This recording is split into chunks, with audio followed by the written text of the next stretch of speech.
Fala aí, pessoal! Seja bem-vindo a mais um vídeo aqui no canal.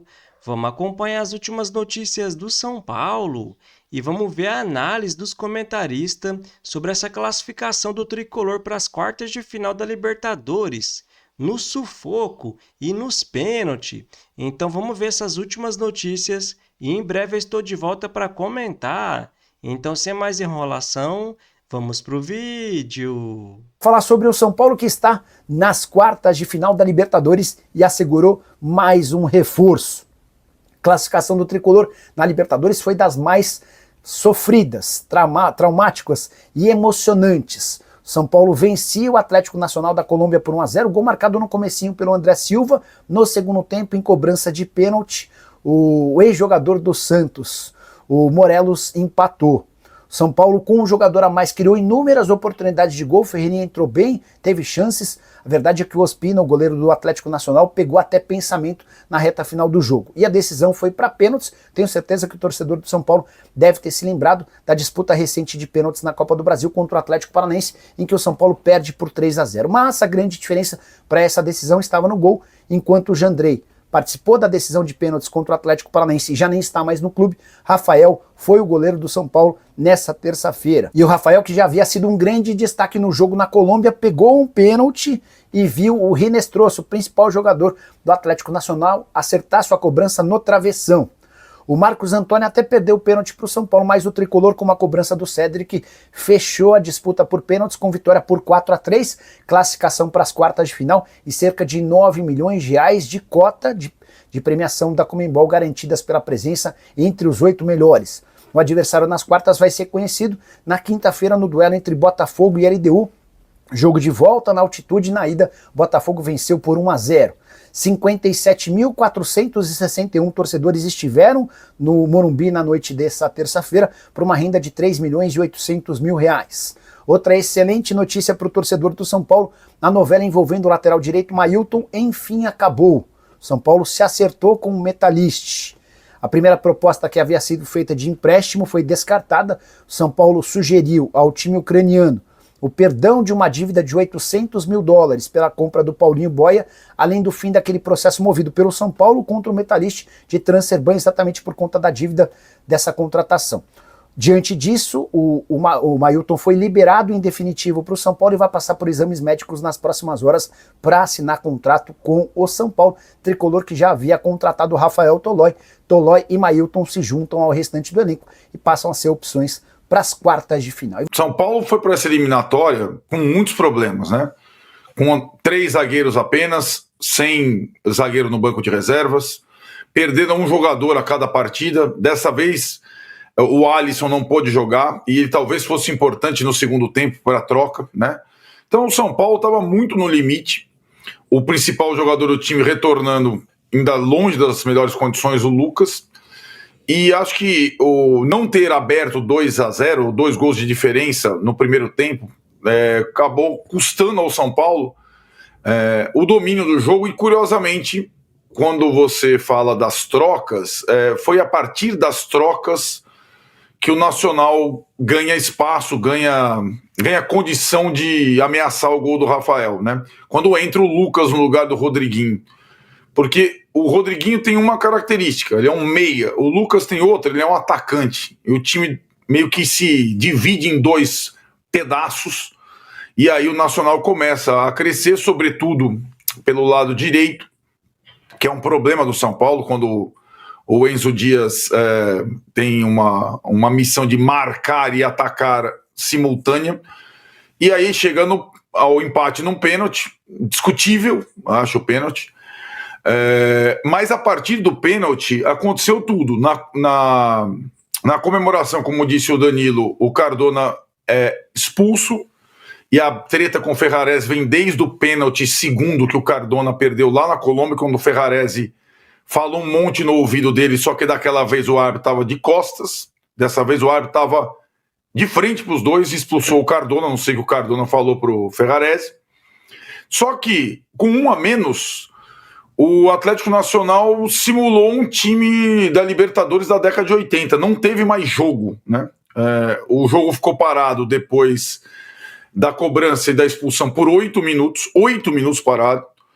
E depois desses 8 minutos, teve cai-cai, teve tudo, não teve mais jogo, o São Paulo se perdeu nos nervos e a partida foi sendo empurrada para a disputa das penalidades, que era uma grande probabilidade para esse confronto, porque era um confronto que não tinha grande superioridade do mandante na partida da volta, superioridade técnica.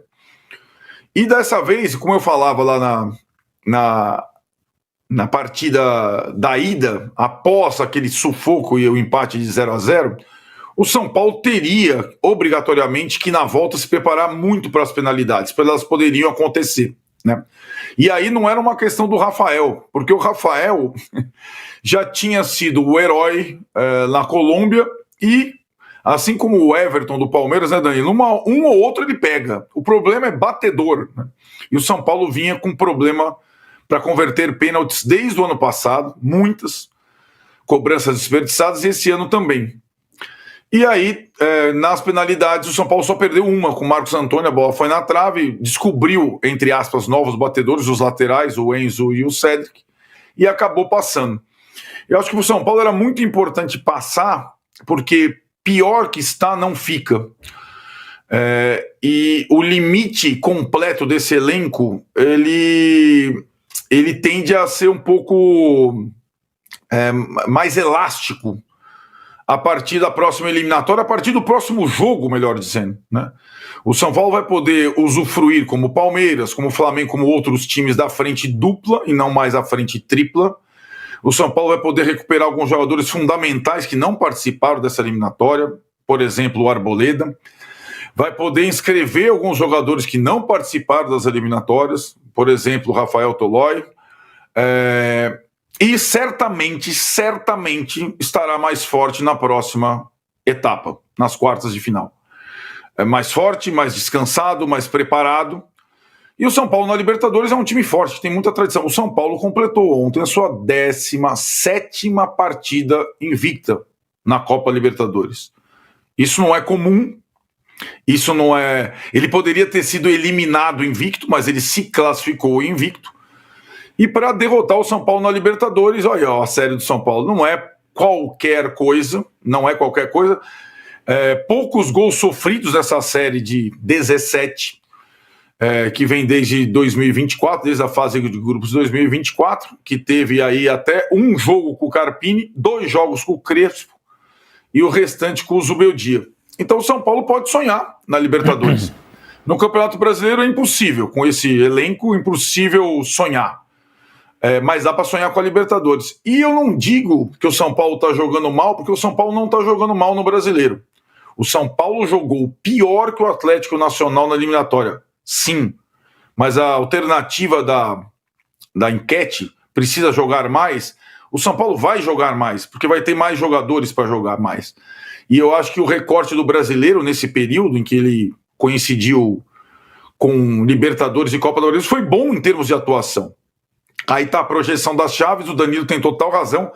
A tendência é ter um lado argentino contra o Flamengo e um outro lado brasileiro contra o River Plate. A tendência. Talvez o jogo complexo aí seja justamente o do Botafogo, né? Que vai visitar a LDU, que é o adversário do São Paulo. E aí o São Paulo pode, quem sabe, reviver as quartas de final, as mesmas quartas de final do ano passado contra o Botafogo. Foi eliminado nos pênaltis, aí no Morumbi mesmo, nesse gol que o Rafael pegou a penalidade, nessa mesma baliza. Aliás, com bola na trave do Caleri, assim como foi a do Marcos Antônio, né? E aí, se você comparar, se porventura a gente tiver de novo esse confronto nas quartas de final, São Paulo e Botafogo, os dois times são mais fracos do que no ano passado. Mas Libertadores não é exatamente um desfile de elenco, um desfile de grandes jogadores. É um torneio cheio de armadilhas, de detalhes. Como disse o Danilo, se você tem uma oportunidade de matar o seu adversário na Libertadores, não mata, como foi o Atlético Nacional, você vai ser castigado. E assim foi o Atlético Nacional, destacando o bom time que tem e a incrível torcida que tem, porque na Colômbia e ontem no Morumbi, foram muito atuantes e por pouco não conseguiram de novo eliminar o São Paulo de uma competição sul-americana. Isso já tinha acontecido outras vezes, mas dessa vez deu São Paulo. E eu tô analisando esses 180 minutos, eu acho que o São Paulo sim tem que sonhar e pode sonhar com o título da Libertadores, mas precisa mostrar mais. Em geral, não só nesse mata-mata, também pensando no que fez em casa na Libertadores. Sofreu mais do que a gente estava acostumado a ver. Claro, são adversários difíceis, jogos travados, muita catimba, arbitragem que dá um ritmo diferente para a partida, mas o São Paulo precisa mostrar mais. E aí vem essa esperança que o Arnaldo explicou bem. Tem o Tolói, tem até o Mailton chegando, tem a volta possivelmente aí do Caleri, dependendo de como ele vai estar fisicamente. É difícil, mas vai saber, né? Tem lá uma esperança no fundinho da diretoria do São Paulo.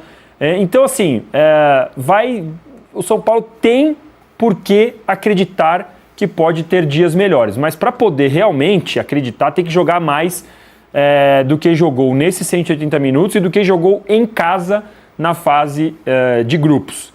Ontem eu achei que o São Paulo faltou o cheiro do sangue na água, sabe, Tirone? Fez 1-0, podia ter pressionado mais um pouquinho, a defesa do Nacional estava completamente perdida, o Ospina inseguro, podia ter feito 2-0 e aí sim segurava. Eu acho que tentou segurar muito cedo e aí eu concordo com o Arnaldo, tá? Para mim, pênalti bem discutível.